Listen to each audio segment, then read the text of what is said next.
Hey guys, it's me, Seren, back with another video. So this is going to be my race recap for the BET Awards, which came on last night, and were so amazing, so mind-blowingly amazing.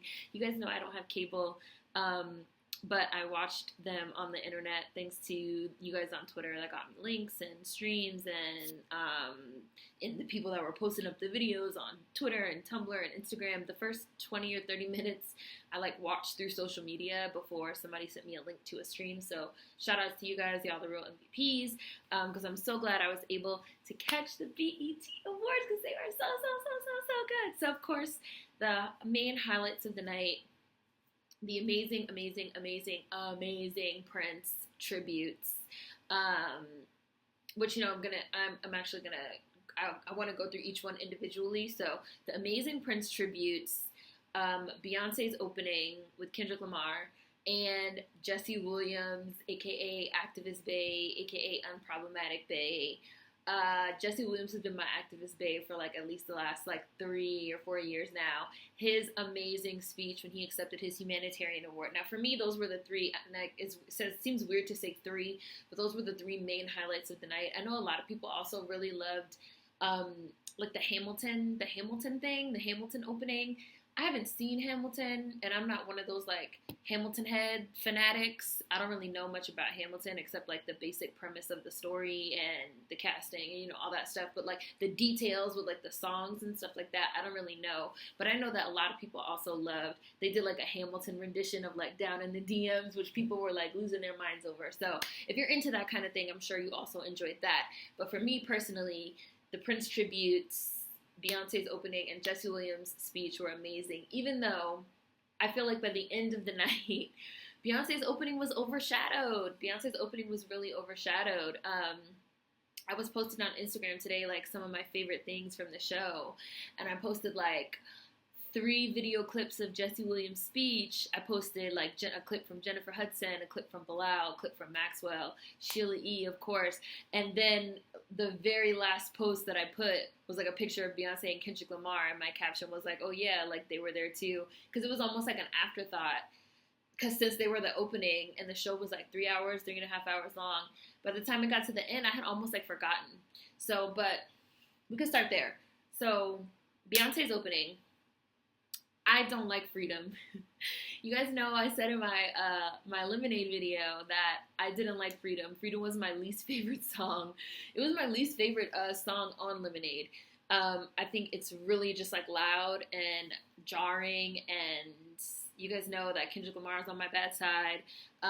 Even though I used to love Kendrick Lamar, I think he's extremely talented. I'm just not a fan anymore, and I feel that song is really abrasive. And it's just hitting you over the head with revolution, bitch. And I know a lot of people like that. Whatever, it's fine. But I don't really care for that song. Like I said, to me, it was almost an afterthought. Oh yeah, and by the way, revolution, Black Power, in the middle of this very personal, intimate album about, love and relationships and Black women and a lot of these different types of concepts. I feel Freedom kind of just snuck in there. Oh yeah, by the way, But I do appreciate that was the song that she performed. I appreciate that was the song that she used as the opener, because it is a very in-your-face, it's literally about freedom, Black liberation. So I appreciate that she performed that as something, so commercial as the BET Awards, because she could have went with Formation, or she could have went with even something else Sorry, or because people love Sorry, or Hold Up because people love Hold Up. So I appreciate that she went with Freedom, and the performance itself was really good. I mean, you can't knock Beyonce as a performer, as an entertainer, even if you don't like her personally or like her music, or because y'all know I'm no Beyonce fan or stan or anything, but you really can't knock that Beyonce is a great performer. She knows how to put on a show and entertain, which entertainment and the art of putting on a show is really a motherfucking dying art, as some of these other fucking artists showed us at the BET Awards last night. Motherfucking Designer and his fucking flailing around and shit. Fucking Fabulous was looking at him bro, what are you doing? So Beyonce puts on a show. She had the water on the stage, which apparently is how she's been performing it on the Formation tour, which electrocution, but I guess niggas don't care. And they're kicking the water around, and water has been like a big, a big part of this whole Lemonade and information. She sank the cop car in the water, and Lemonade has had a lot of water themes, and water is the universal conduit, and so the performance was really good. She wore these braids that she's been wearing a lot, these blonde braids, which I just want to point out, because a lot of people, I've seen a lot of people saying things about Beyonce's braids and stuff. Now, I know a lot of y'all just became Beyonce fans 3 years ago, but I'm a diehard Destiny's Child stan. Destiny's Child shit was my fucking shit. Those were some of the first CDs I ever bought. I stand out for DC3 as well as DC4, the originals, Beyonce, Kelly, LaToya, and Latavia, Beyonce, Kelly, Michelle, and Farrah, Beyonce, Kelly, and Michelle. I stand out. And Beyonce wore braids and micro braids for a solid 8 or 9 years. When they first came out, the first 2 or 3 albums, Beyonce wore these braids, braids and these micro braids. So it's really interesting to see people say oh, and Beyonce's just wearing braids, and it's never did I think the day will come that I would be motherfucking defending Beyonce. But it's just really interesting to see people say and Beyonce's wearing these braids and where did these braids come from? And she's just blah blah blah. It's Beyonce has always worn braids, micro braids, cornrows, her. That block of time in the middle where she turned into that robot was the weird shit. That was the aberration. What she's kind of back to now is Destiny's Child era Beyonce, in my opinion, which is why I fuck with her a lot more now. So the performance was really good. Kendrick Lamar, old crusty ragamuffin self, was there. I don't have nothing to give him. I guess I appreciate him being on the song. I don't have nothing to give him anymore. I feel like Kendrick Lamar is just a prime example of someone that was broken by the industry. That's just my opinion.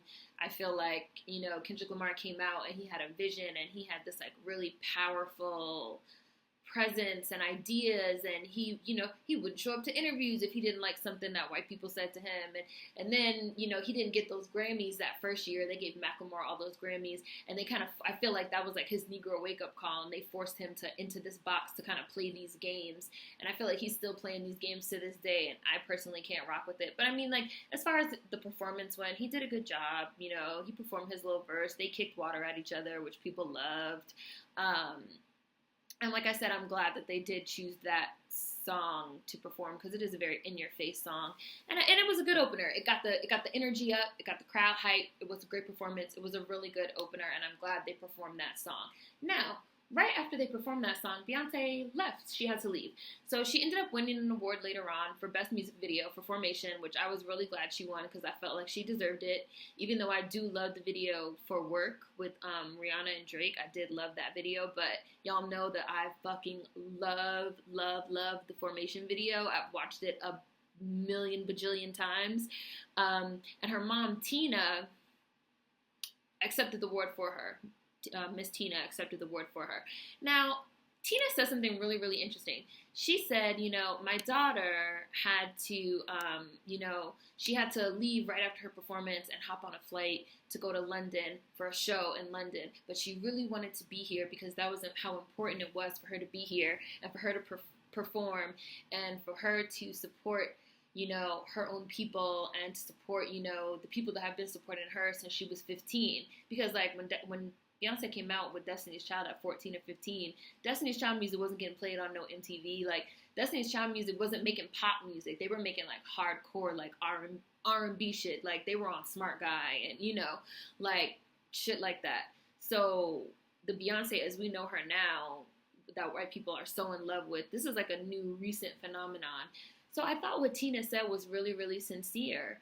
And even if it wasn't sincere, I thought it was a cool thing, again, to say publicly, because the things you say in public motherfucking matter. Again, Kendrick Lamar, who publicly went on Billboard and said God wants the fucking Bigfoot Wallaby, Outback Jane, Australian Voldemort to be here and shit like that. I felt like Tina saying that publicly was really important. And yet, instead of accepting that and, saying oh, that's really cool and applauding that or whatever, I saw a lot of people downing BET. Now, before we even get into this a little bit deeper, BET is owned by Viacom, which is like a major corporation, white-owned corporation. Now, also, I want to say owns MTV, VH1. Like, they have a monopoly pretty much on all the music channels. So BET is not some little broke down, independently owned network or whatever. Like, it's the sister channel to MTV at this point. It's owned by Viacom. So I find it really interesting to see the jokes that people were making about Beyonce leaving. Like, oh, BET, like, oh, they only had enough money to have Beyonce for the opening. They didn't have enough money to pay her for the rest of the show. Or, BET's bragging about how they had Beyonce perform, but they know they're not going to have the budget for another, 10 years to have her come back. Or, like, I saw a lot of jokes about BET being broke, about BET being ghetto, about BET being too small time for Beyonce, which what makes BET broke, ghetto, or small time. BET is owned by Viacom. It's the sister channel to MTV. So BET has a lot of money and clout behind them at this point. No one would ever say, like, if Beyonce performed at the VMAs and then had to leave early, no one would ever say that the VMAs don't have enough money for Beyonce, or that they're too small for Beyonce, or too ghetto for Beyonce. That's really loaded language. Of course, there would be jokes made about how, like, Beyonce don't give a fuck about the VMAs or shit like that. But the specific language that's used and the specific jokes that were made, in spite of the fact that her mom went on stage and even gave a very valid, reasonable reason for why she left, and went out of their way to even say that, supporting the awards was important to her, people, like, made these jokes, right? These kind of anti-Black jokes. And that's what I think it is. I think it's internalized anti-Blackness, and it's really automatic, and it's really, really knee-jerk, like I've talked about even in some of my Black Friday videos. We've really been conditioned to kind of automatically, down things that are associated with Blackness, and to classify them as being small, as being broke, as being ghetto, even, amongst ourselves, amongst our own communities. We've really been conditioned, to look at BET and think ghetto, small, ratchet, hood, can't afford Beyonce. Beyonce's too big for BET. Like, Beyonce started out on BET, like, So I thought that was really, really interesting to observe this, like, knee-jerk reaction to, like, clown BET. Like, BET is owned by Viacom. BET has, like, really stepped their production values up on this show, and I'm sure they had enough money to afford Beyonce, and Beyonce really probably just didn't need to leave because she is in the middle of a world tour. And even if she did just want to leave or didn't want to stay or whatever, her mother stayed, and her mother gave a valid reason. So I just thought it was really interesting to see the jokes that Black people were making, because I'm not talking about white people, I'm talking about, like, Black people, like, the jokes that were being made on Twitter about BET being small and broken, ghetto, and this and that, and not being able to afford Beyonce, and Beyonce's too big and too good for BET, But yeah, we'll be the first ones talking about, support our own and support the BET Awards, and, like I said, it's owned by Viacom, so it's still white-owned, so take that with a grain of salt. But, it's just really, really interesting the way these old, again, conditions and conditioning and ideas kind of, like, kick in. Like I said in my Don't Get Possessed by Society video, it's, like, really conditioning and conditioned and ingrained into us, and it's something you have to check. You have to constantly check, When I told my friend I was buying Black-owned toilet paper, she was like, oh, that toilet paper not going to last. I was like, oh, why would you say that? And I, like, put her on the spot, and she was like, oh, it was just a joke. I was like, yeah, but it was an anti-Black joke. You're saying that the toilet paper is going to be bad because it's Black. You're Black. Like, conditioning. So I wanted to say that about the Beyonce thing, but the opening was good. I enjoyed it. I was glad she opened with that song. The only thing I said was that by the time the show went off, I had, like, pretty much forgotten about it. But that's just me. I know, like, the Beyonce stans and fans, like, lost their minds and, like, went crazy. So I'm going to move on to the Prince tributes. I'm probably going to do Jessie. I'm probably going to talk about Jessie's speech last because I have all the feels about it. So I'm just going to move through the Prince tributes really quickly. So Bilal performed. He was amazing. He did the beautiful ones. Erykah Badu performed, but whatever. I don't fuck with her. She's not... My unpopular Black opinion for years has been that I don't fuck with her. She's a shea butter ass fucking bitch. She says a lot of really disgusting, problematic things. Most recently of which I filmed a video on, but I just never posted it. Most recently of which was about girls needing to wear longer skirts to school because of them being a distraction to male teachers, which I'm just not even going to get into how disgusting that is and how that puts the burden of not being raped or sexually assaulted on young girls and not on old men who are in a position of power and have a responsibility. I'm not even going to go there. Erykah Badu has just been a hotep ass. I say a bunch of fucking shit and I shroud it in this mysterious, mystical, woke, blase blah, like, but I'm not, like, I like her old music, like Baduism and Mama's Gun, of course, are classics, but I haven't been on the Erykah Badu train for a very long time, so I could take or leave her ass, so I'm not really going to talk about her tribute, whatever. But Bilal murdered the beautiful ones. He destroyed it. He killed it. I loved it. I was screaming at my computer. I was like rolling around on my bed, like, yes, Bilal, like, yes. People were making jokes. There's this meme going around that was like, Prince just jumped into Bilal's body like Ghost and did his own tribute because he was like screaming and like singing. He sounded just like Prince. He like ripped the buttons off the shirt, but the buttons at first was trying to stay. He was like struggling with them. He like ripped the shirt and he was like singing the song and he just like killed it. I loved it. He did such an amazing job. And from that moment on, I was like, now see, this is how you do a fucking tribute. This is how you do a tribute. You get people that actually, number one, have the vocal ability. They have the talent. They have the passion for the music. They understand the music. They understand the soul of the music. So they're, even though they're not, you know, impersonating Prince, they're able to do an accurate rendition, you know. And I felt like pretty much everyone that came after Bilal, you know, kept up in that same vein. Maxwell, who just made me want to cry. He just sent the chills all up and down my spine, singing "Nothing Compares to You." There, I posted a clip on Instagram of the video, like panning the audience, and they showed Jamie Foxx looking like he about to cry, like the tears looking like they about to run down his face listening to Maxwell. He was amazing. People were saying, why did Maxwell change the words? There's a part where he changed the words. He said, and it also flashed on the screen behind him, I don't know if you guys noticed, but he said the amount of time that has been since Prince died, since Prince passed away, because the song is Nothing Compares, it's a love song, but you know, nothing compares to you, like you left and like my life has not been the same. So they changed the lyrics a little bit as a nod to, you know, Prince dying and nothing could compare to him and our lives have not been the same. Because I saw a lot of people like, why is Maxwell changing the words and leave the words alone and blah, blah, blah. I was like, come on, y'all. Like, come on, y'all. Like, come on. Let's think. Let's use our brains while we watch. Let's not have our brains completely shut off. Like, let's pay attention. So, Maxwell was just incredible.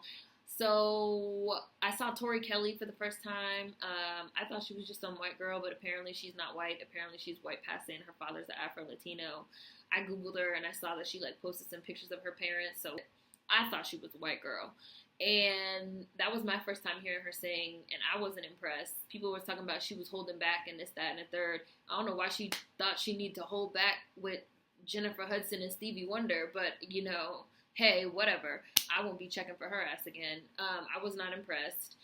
Stevie was amazing. Jennifer Hudson was amazing. Jennifer Hudson literally gave me chills, and I've watched some clips of her performance again, like a few times today, and I just feel the chills like up and down my spine, and I was just like screaming, and like and towards the end when she sang Purple Rain, and towards the end when she has them do the little hoo, hoo, hoo, she had the whole crowd, like the arms. I was like, man, she's having a concert. Like, she's feeling it. She got the crowd feeling it. Like, I put on Twitter, like, Jennifer Hudson can sing her fucking face off. Like, she can sing. Like, she can sing. She can sing. She did a song with the Bigfoot Wallaby, Outback Jane, Albino Kangaroo too, so she's on my bad list too. But all that aside, she can sing her fucking face off, which is why it annoys me even more that she felt like she needed to do a song with that girl so that she could, like, gain some relevance or whatever, but that's just the name of the game. So, she did an amazing job, and she was dressed in this, white hood jacket dress, which people were like, she looks like E.T. and this and that. Yet again, people talking about shit that they don't understand or that they don't know. Like I said, like the Maxwell thing, like not like a quick Google search could probably give you the answer you look for before you try to talk some shit and crack a stupid ass joke and make yourself look dumb as shit. Because she was honoring an outfit that Prince had worn. Pretty much everyone was wearing an outfit inspired, either purple clearly or inspired by Prince in some way. And what Jennifer Hudson had on was a really great rendition of an outfit that Prince had worn before. So I just thought she really blew it out of the park. Vocals were on point, outfit was on point, makeup was on point, hair, shoes, everything. She killed it. Does anyone know who the guitarist was that was playing with her? I'm sure some of you guys know, or maybe they had announced it, but like I didn't catch it because he was motherfucking shredding. He was wailing on his guitar. Like he destroyed it as well. Loved that. Who else? So Maxwell, Bilal, J Hud, Tori Kelly, Stevie, Erykah Badu, whatever. Throw her away. Throw her in the trash. Now the dogs are barking, so I can't think. I'm trying to think. There was someone else before I get to Sheila E. I know there was someone else. Janelle Monáe wore the assless chaps. I knew that someone was going to wear the assless chaps. I was just waiting to see who it was going to be, and I'm so glad that it was the Arcandroid, Janelle Monáe. I had to warm up to Janelle Monáe. I never, loved her music, but I think she's gorgeous, and I think she's super, super talented. She has a lot of ideas. She has a beautiful voice. She has this whole presentation and this whole package, and she's just really cute, and I do like her a lot. Like, I've warmed up to her a lot since she originally came out, and I thought she did an amazing job last night. Now, Prince was her mentor, so she was obviously very emotional. She was clearly distressed, like visibly emotionally distressed by the end of her performance, just like broken up and like face like crying, and it was very hard to watch. Jennifer Hudson too, you could really feel the emotion and the distress, and of course Sheila E., but we'll get to Sheila E. So Janelle Monáe wore this, like, again, kind of a rendition of an outfit that Prince has worn, with like this white lace, these pants, and this like jacket, and then she had like a change where she like took the jacket off and she had this like white bra with these like buttons, which was another rendition of an outfit Prince had worn. And then she had this cape on, and then she like took the cape off and the ass cheeks was out. Assless chaps. I was like, you better, Janelle Monáe. And she did a really, really great job. She did Don't Have to Be Rich to Be My Girl. She had her little hips moving, little pelvic thrusts. I mean, she did a couple other songs too, but that was like my favorite part of what she did. And she was just amazing. Everyone was amazing. And you could tell that everyone put a lot of work and rehearsal and time and practice. They had 5 separate tributes sprinkled throughout the show, and the very last one with Sheila E., with the twins who were Prince's dancers, his long-time dancers on his tours. Jerome had like all the old heads basically come out, and their last, Met Garcia, which I hope I'm saying that right, Met Garcia, who's Prince's one of Prince's old dancers and also his ex-wife, you know, they all came out and they had an 8-minute rendition where they ran through the hits, my nigga. She wants to lead. I was jamming. The glamorous life she don't need. A man's touch, she wants to lead. The glamorous life without love, it ain't much, it ain't much. Doom, doom, doom, doom, doom, doom, doom, doom, doom, doom, doom. I called my mom. I was like, oh, Mom, they're playing your song. My mom loves Prince. And she loves that song. She used to play that song a lot. So, and their last rendition was 8 minutes. 8 minutes long. Wasn't no 2, 3, 4-minute rendition with some Madonna sitting in a chair looking like she about half dead. No, they really captured the spirit of Prince. They used a bunch of different artists from different genres across different platforms at different times in the night to honor different spots of Prince's career, all the different parts of his talent, his vocal ability, his musicianship, his ability to dance, his clothes, his hairstyles. You know, they really, really, really honored him. They honored him. They paid homage to him. And that was definitely not something that was accomplished at the Billboard Awards. And I mean, all that smack BET was talk about We Got You, they really held up their end of the bargain, and they were just amazing. I mean, in the old heads, Sheila E. still got it. She was motherfucking sliding across the floor at 58. She was banging the hell out of them drums. She was singing. She was doing motherfucking choreo for you kids. She was just giving you life at 58 years old. And Linda Perry roach ass talking about some, Sheila E's not relevant. Like, Sheila E will always be relevant, bitch. You're not relevant. Your opinion's not relevant. And Sheila E proved that. Not that she needed to prove anything, but she proved that last night because she just destroyed it. I literally put on Instagram, I was like, old heads hold this W. Like, OGs won, definitely, 100% last night. So the Prince tributes were just incredible. They were just amazing. They were just life, everything. If I missed someone, which I might have done, because I didn't take notes. Normally I like to take notes, but I was really, really enjoying the show. I thought it was awesome. So I wasn't really taking notes like I normally do. And I was watching it live on the live stream, so I couldn't pause it or anything like that. So last but not least, we're going to get to Jesse Williams. Activist bae, unproblematic fave. I'm mad as hell and I'm not going to take it anymore. Face ass. He was awarded with the Humanitarian Award for his activism work. Jesse Williams has been a really, really prominent figure in the Black Lives Matter movement, in the protest movement. Even before then, he had his Quest Bridge initiative, which I feel like I've talked about in other videos before, because I've been following his activism work for a while, for the last few years. So he won this award for his activism, and a couple things happened. Number one, he went up there and he gave the motherfucking speech of all speeches, the speech of the millennium. Like, he basically called out everybody. He called out racism. He called out white people. He called out motherfucking coons. He called out black people that pretend they're down, but they're really not down. He called out people that critique black people that are protesting and you know, acting out their activism in a certain way, but all they do is down it and talk trash, but they don't come up with other solutions. He talked about, you know what, I'm just going to read it. Hold on. Now, this award, this is not for me. This is for the real organizers all over the country, the activists, the civil rights attorneys, the struggling parents, the families, the teachers, the students that are realizing that a system built to divide and impoverish and destroy us cannot stand if we do. I'm going to skim through it. I'm not going to just read it verbatim. The more we learn about who we are and how we got here, the more we will mobilize. Just like I always say, right? We're not sitting here in 2016 in a vacuum. We got here in a particular way, and it matters.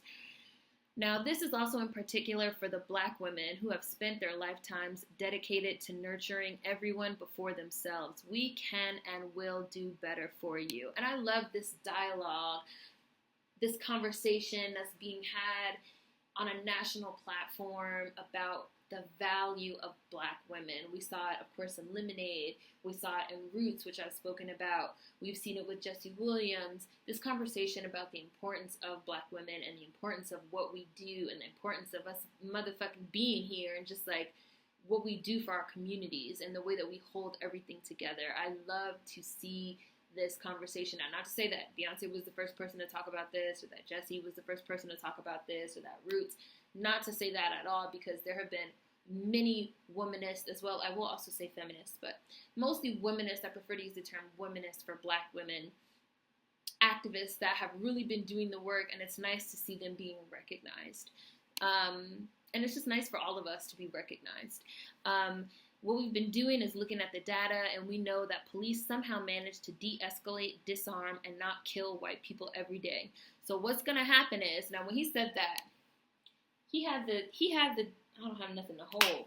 He had the damn award in his hand, right? And he was like, now what's going to happen is, and he talked for like a full 4 or 5 minutes, and there was a point where he paused and he looked at the camera like, and I dare you, I double dog dare you to play some music to try to cut me off, because it's about to be a problem. I was like, listen, Jesse Williams stays snapping. He was on the news a few years ago, snapping. Jesse Williams is fed the fuck up. He's mad as hell, and he's just not going to take it anymore.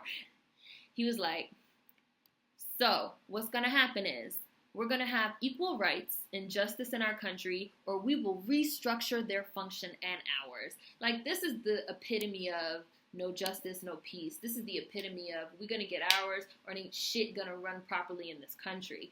Last year, when we fucking boycotted Black Friday, last year when people were fucking, and I'm sure people are still doing it, but it's just not as much in the news as much. They were doing these brunch die-ins where they were going around to people's brunches and they were like laying out on the floor. You know, when we go to malls and when we shut and protest, when we shut down fucking highways, and you have people that are like, I don't think that's fair. I don't think that's appropriate because you have innocent people that are just trying to get to work and that they can't get to work because you fucking have the highway shut down, and you have innocent people that are just trying to shop, and that's not gonna make them more fucking sympathetic to your cause. Number one, it's not about making anybody sympathetic to anything. It is about fucking restructuring their function. It is about disrupting their daily life. There's innocent people on the highway trying to get to work, but there's innocent people that was shot with their motherfucking hands up. There's innocent people that was shot in a Walmart on the phone doing nothing wrong, John Crawford. There was innocent 12-year-olds that was shot in a park, Tamir Rice, that were fucking laid out and left to fucking die. And nobody cared about disrupting their families' lives and disrupting their families' functions. So we don't care about disrupting y'all lives and disrupting y'all functions. That is the whole point of motherfucking protest and civil disobedience, right? Is to upset. People have this idea of civil disobedience as something that doesn't upset anybody's life. Then how does it work? If everyone just can keep going along business as usual, that makes no sense. Continue.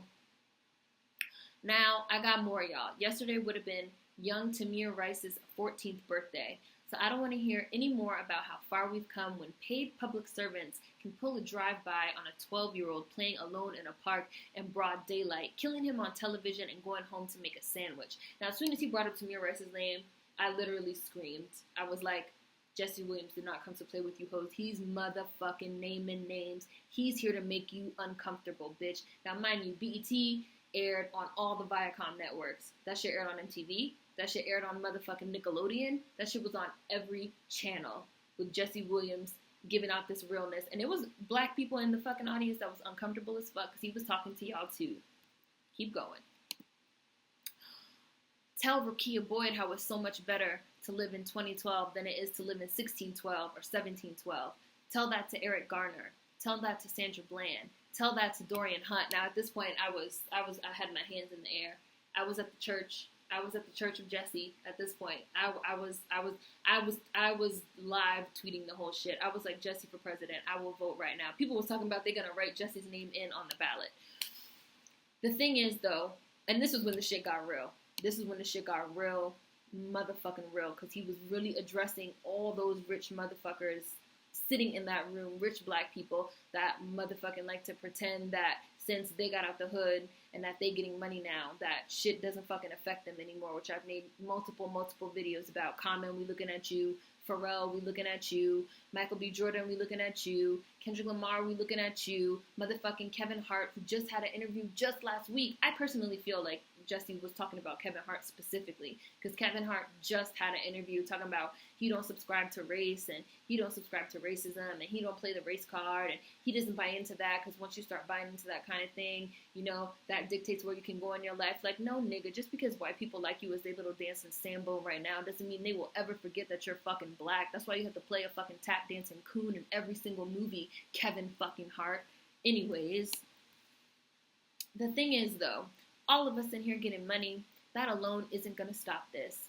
Dedicating our lives to getting money just to give it right back for someone's brand on our body. When we spent centuries praying with brands on our bodies, and now we pray to get paid for brands on our bodies. And he's talking about, you know, we make our money. We as black people, especially, you know, black celebrities, we make our money, but we don't give any of it back to the black community. We don't invest in black-owned businesses.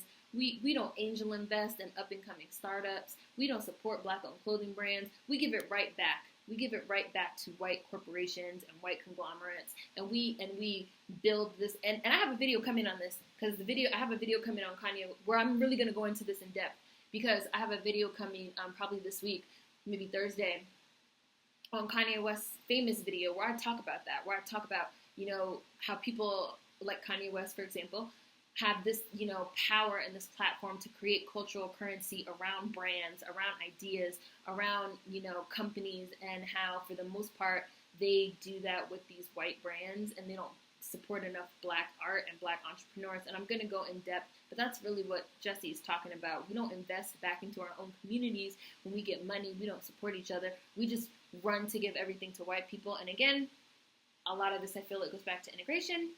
When we went from being self-sustaining with our own communities to being integrated with whiteness, and a lot of this conditioning to believe that something white was better, a lot of it came from then, because at that time, the white schools and things like that, they were getting more money, which, I mean, that's still happening now, but, more publicly, they were getting more money. The school systems were getting more money. The communities were nicer, very blatantly in your face because of segregation. So instead of fighting for our own shit, we fight to be a part of their shit because we feel like their shit is better. Instead of fighting to improve our own shit, motherfucking Shea Moisture, we fight to be a part of their shit because we feel like their shit is better. That's what Jesse Williams is talking about, being really dialed into this idea of brands and whiteness and capitalism and this weight that whiteness holds that we want to be a part of. But Kanye West video is coming and I'm going to go in depth. There's been no war that we have not fought and died on the front lines of. There's been no job we haven't done. There's no tax they haven't levied against us, and we've paid all of them. But freedom is somehow always conditional here. You're free, they keep telling us, but she would have been alive if she hadn't acted so free. Talking about Sandra Bland, because from the minute Sandra Bland got pulled over, she was talking to that cop with attitude. She was talking to him like she was free. Like, listen, I'm free. I'm not a second-class citizen. You can't just treat me however you want. I'm a free person, and she's dead because of that. Martin Luther King, dead because of that. Malcolm X, dead because of that, for saying, I'm going to stand up and be a first-class citizen in this society that insists that I'm 3/5 of a human being. White people don't like that. Freedom is always coming in the hereafter, and there was that motherfucking Christianity shade. All the Christianity shade is getting thrown in 2016, apparently. But you know what, though? The hereafter is a hustle. We want it now. And let's get a couple of things straight. Just a little side note. The burden of the brutalized is not to comfort the bystander. Oh, he's coming for you, Common. Mr. Let's extend a hand in love to white people. He's coming for you. The burden of the brutalized is not to comfort the bystander. That's not our job, all right? Stop with all that. If you have a critique for the resistance, for our resistance, then you better have an established record of critique of our oppression. If you have no interest in equal rights for black people, then do not make suggestions to those who do. Sit down. If you don't have interest in equal rights for black people, then do not make suggestions to those who do. Snoop. If you are not investing your own money in fucking black-owned businesses and creating black narratives, please don't have a critique for the people that do. Snoop. Sit down. Sit the fuck down. Keep going. We've been floating this country on credit for centuries, and we're done watching and waiting while this invention called whiteness uses and abuses us, burying black people out of sight and out of mind while extracting our culture, our dollars, our entertainment like oil black gold, ghettoizing and demeaning our creations and then stealing them, gentrifying our genius, and then trying us on like costumes before discarding our bodies like rinds of strange fruit. Mr. Kendrick, Iggy is meant to be here. No, the fuck she's not. She's a motherfucking gentrifier, discarding, trying on our culture and discarding it like the rinds of motherfucking strange fruit, bitch. The thing is, though, that just because we're magic doesn't mean we're not real. Just because we're magic, black people are magic, black girl magic, does not mean we are not real. We are real. We are here. We are here to stay. We matter. We are fucking free citizens of this country. We are not enslaved anymore. Just because we're magic doesn't mean we're not real. Put it on a shirt. I will buy them. That was a full speech. It was only 4 minutes long, so, and he just went in. He touched on everything. He touched on, I'm going to read you guys some tweets because people were talking about a lot of the things that he touched on, and a lot of people made some really great points that I didn't want to forget. I love how Jesse Williams made sure to point out that financial success doesn't equate black liberation. Our people seem to forget that. People thinking just because they rich, they got money now, that means that somehow they're able to opt out of racism. Like, no, you're still a nigga. You're just a rich nigga. Matter of fact, you have an even bigger target on your back now because they don't think that a nigga should be driving a motherfucking Ferrari. So prepare to get pulled over, bitch. Jesse Williams simultaneously calling out our white supremacist society while calling the room full of black celebrities for their inaction. He called their asses out too. He pointed them out. Point them out. If you have a critique of our resistance, you better have a good critique of our oppression on record. I'm not gonna lie, Jesse Williams' speech just gave me chills because I wasn't expecting that much depth in such a commercialized event. I felt exactly the same way. I was really surprised. Go ahead, Jesse, pop off, say their names. I think that's it. Yeah, and he just looked annoyed as fuck. He just looked annoyed as fuck. Like I'm done. Like I'm done with the fuck shit. Like I'm over it. I'm over it, you know? Like I'm fucking finished with you. I'm finished with all of y'all. And even before he went up there and gave his speech, he was like sitting in the audience like, wait for them to call me to come get this award because I'm about to point all y'all out. So a couple things happened after his speech. The first thing that happened was a lot of people started talking about how Jesse is light-skinned and I don't know, some other stuff about him being mixed. He got a white mom because he pointed out, you know, he thanked his parents. He thanked his wife, who's black, Erin. He thanked his parents. He has like a white mom or whatever. And a lot of people were talking about Jesse Williams not even black. And now, number one, y'all know how I feel about this. I made a whole video on logic and white passing privilege. Number one, Jesse Williams is not white passing. Like, can we please stop with the lies and the pretend games? Jesse Williams is not white passing at all. J. Cole is not white passing at all. Now, that Tori Kelly chick is white passing. Logic is white passing, which is why Logic and J. Cole have two completely different experiences of growing up and why Logic can go on the radio and say he doesn't understand why J. Cole is so angry and things like that. Jesse Williams is not white passing at all. I'm sorry. He's not. Like, he's just not.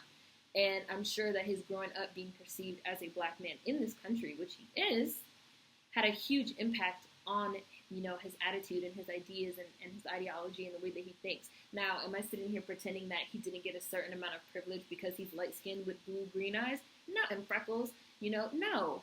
I know he has privilege. He knows he has privilege. He's spoken many, many times about the fact that he has privilege because he fits into a Eurocentric idea of what is beautiful or what is handsome and falls within this white gaze. But so what does Jesse do with that privilege? He uses it, which I've talked about many, many times when people ask me, well, what can I do? You know, what can I, you know, light-skinned people, white people, non-black POC, what can I do? I say all the time, use your privilege. Don't feel bad about your privilege. Don't feel guilty about it. Don't deny it. Use it. Use your privilege to enter into spaces where other people that are less privileged are not allowed and make those around you uncomfortable. Call out that black girl joke. Call out that black person joke. Call out that anti-black sentiment. Call out that racist-ass motherfucking joke. You know, confront people. Make them uncomfortable. Ask them, why did you say that? Because you have access to these spaces. And that is what Jesse does. You know, Jesse is a non-threatening black male because he's light-skinned with green eyes and freckles. So they let him go on the news and shit like that. And what does he do? He shows up on the news wearing a hoodie and curses everybody out. And says a bunch of fucking, you know, real-ass shit. He fucking goes on the BET Awards on Viacom that's being fucking put on Nickelodeon and says a bunch of real-ass shit. He uses his privilege. He uses his privilege. We talk about using your privilege and shit like that, and then when people do, we get upset, or like it makes no sense to me. Like he clearly, recognizes that he has privilege because of his appearance, and he uses that to fucking spread the good word, basically, and spread the gospel. And I think that that's commendable. Because you have people that are not even doing a tenth of what he's doing, you know. Like, you have people that's motherfucking jigabooing it up for the magazines. Kendrick Lamar, Kevin Hart, Common. But Jesse Williams gonna say that real shit and we're mad because he's light-skinned? Like, no. And again, that's not to deny that he has privilege because clearly he has light privilege. But he uses it. He uses it to spread, you know, ideas and to get people to think and to enter into places that the rest of us can't go. And spread knowledge and spread awareness. And I think that that's commendable, and I think that that's what everyone with privilege should be doing. You're a man, you know, be even a black man, you know, so you're allowed into certain spaces with your male privilege. You're in a certain space and you hear people cracking black girl jokes. You can use your privilege to say, what the fuck you mean by that? Like, that's not cool. And make people feel uncomfortable so maybe they'll think twice before they say that type of shit next time. You're white and you in an all-white space where somebody says, I hate when Beyoncé wears those braids. I didn't pay $600 for a ticket to see B Quisha. You have a certain amount of privilege in that space because you're white. Use it. Point that shit out. Yo, you know that was a racist-ass thing to say, right? And make them uncomfortable so maybe they won't say it the second time. That's how we work with how racism operates and functions right now in our society is in these type of interpersonal ways as well as on a larger scale.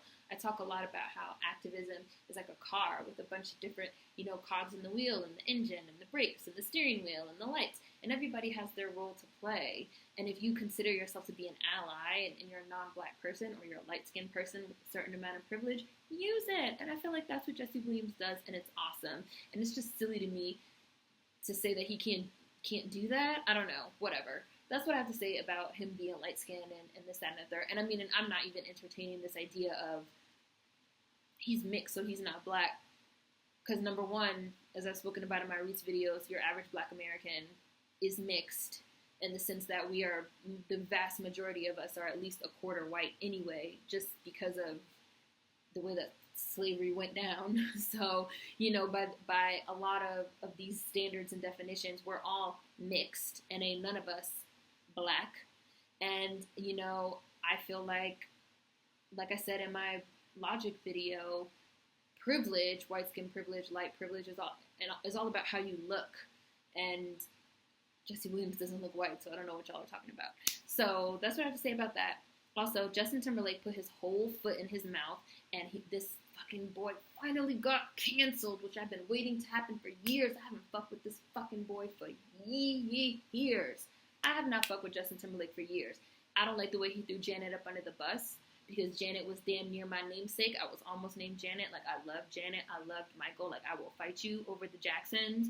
I never liked the way he threw Janet up under the bus. He tried to come for Prince, which a lot of people don't know. Him and Prince had a feud around the time that Sexy Back came out, because Prince was like, Sexy never left. And then on that Give It To Me song, Justin talking about, if Sexy never left, then why is everybody on my shit? Don't hate on me just because you didn't come up with it. That was a diss thrown at Prince. That whole song is a diss track, with Timberland throwing shots at Scott Storch and and Nelly Furtado throwing shots at Fergie. Prince and JT had a fucking feud. So, like, now all this, whatever this shit is, he's talking about how he loved Prince so much. He could miss me with that shit, because that's bullshit. He had a feud with Prince. He threw Janet up under the bus. His whole career post-NSYNC, because he was okay when he was with NSYNC, even though he did wear cornrows and shit like that, but whatever. His whole career post-NSYNC has been made up of, being the white boy with soul and blue-eyed soul, and, even in NSYNC, he was always the one, like, with the black girl in the videos and shit like that. He's a cultural appropriator. He's a motherfucking culture vulture. But since he's this white boy existing in this R&B soul, blue-eyed soul plane, he gets that push. The same as Sam Smith, the same as Ed Sheeran, the same as Adele, however the fuck you pronounce her name. She is talented, but, all of them get this push because they're white and they're existing in this space where they're a fucking anomaly. Justin just kind of got out ahead of the curve of us being woke to the bullshit because he's been around for so long. But, he got canceled last night because he said some shit about being inspired by Jesse Williams' speech. And somebody was like, shut up, that shit wasn't even for you. Like, that was for us, for black people. And then he said something like, oh, we're all the same. It's only one race, the human race. Why are you making this speech about race? It was for everybody. Jesse Williams literally just made a whole speech about black oppression specifically, where he called out culture vultures like you, Justin Timberlake. And you managed to turn that into some shit about how it's for everybody. The same thing people try to do with Lemonade. Oh, Lemonade has nothing to do with race. It's for all women. When she literally, like, stands up and says, like, with a sign, like, it's about black women only. Like, white people love to be included. They have to be included in everything, or they feel like you putting a gun to their head or some shit.